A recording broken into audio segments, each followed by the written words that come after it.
ચલો આજે હું તમને છે ને સોલે ચણા બનાવવાની એક નવી ટ્રીક બનાવું. આ ટ્રીકથી તમારા સોલે ચણા મસ્ત ગ્રેવીવાળા બનશે. એના પહેલાં મારી ચેનલને સબસ્ક્રાઈબ કરી દો. હેલો એવરીવન, કેમ છો? આજે મોર્નિંગમાં મહેંદી લગાવી હતી અને જો સોલે ચણા બનાવવાના છે તો અહીંયા બધી જ ગ્રેવી રેડી કરું છું. આ ટ્રીક છે ને મેં પણ યુટ્યુબમાંથી જોઈ હતી અને ત્યાંની હું આ ટ્રીક યુઝ કરું છું. તો મારા સોલે ચણા બહુ જ મસ્ત બને છે. તમે આ ટ્રીકથી બનાવો છો કે નહીં એ પણ મને કમેન્ટમાં કહેજો. તો અહીંયા મેં બધી જ મસ્ત ગ્રેવી રેડી કરી દીધી છે અને આવું કંઈ કાંડ થાય એવું તો મારા બને જ નહીં. જો અહીંયા ટામેટાની, ડુંગળીની અને લસણમાં, અને જે ઇમ્પોર્ટન્ટ ટ્રીક છે આ સોલે ચણાની જે બાફ્યા હોય ને એની પણ ગ્રેવી કરવાની. અને સોલે ચણા અહીંયા મસ્ત બફાઈ ગયા છે અને સેટરડે હતો એટલે વિશાલ અને ખિયા સાથે ટબમાં નાહ્યા હતા. એના પછી મેં પણ હેર વોશ કરીને નાહી લીધું મસ્ત. તમે મહેંદી લગાવો છો કે નહીં એ પણ મને કમેન્ટમાં કહેજો. પછી અહીંયા મેં સોલે ચણા વઘારવાનું સ્ટાર્ટ કરી દીધું છે. સૌથી પહેલાં છે ને ડુંગળીની ગ્રેવી નાખી દેવાની, એના પછી લસણ મરચાંની ગ્રેવી નાખી દેવાની. એ બધું પ્રોપર ચડી જાય એટલે લાસ્ટમાં ટામેટાની ગ્રેવી નાખી દેવાની. ટામેટાની ગ્રેવી બે મિનિટ સુધી ચડવા દેવાની.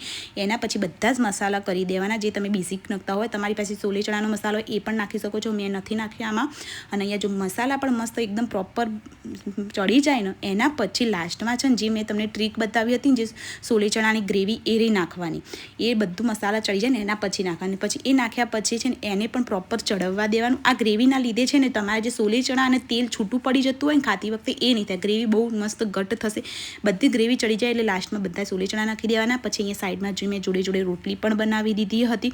અને આવી ગરમીમાં રોટલી કરવી બહુ જ ડિફિકલ્ટ છે સિરિયસલી. અને જો અહીંયા મારા હસબન્ડે કચુંબર પણ બનાવી દીધું હતું. એ પણ મારી કંઈક ના કંઈક હેલ્પ કરતા જ રહેતા હોય છે. અને અહીંયા જો કેવી મસ્ત ગ્રેવી બની છે. અને લાસ્ટમાં આપણી કોથમીર તો ભરીને નાખવી જ પડે એટલે સોલે ચણા એકદમ મસ્ત લાગે. અને જો રોટલી પણ બની ગઈ છે. અને તમને જો મારા વ્લોગ પસંદ આવતા હોય તો please subscribe my channel, like, share, comment. Bye bye.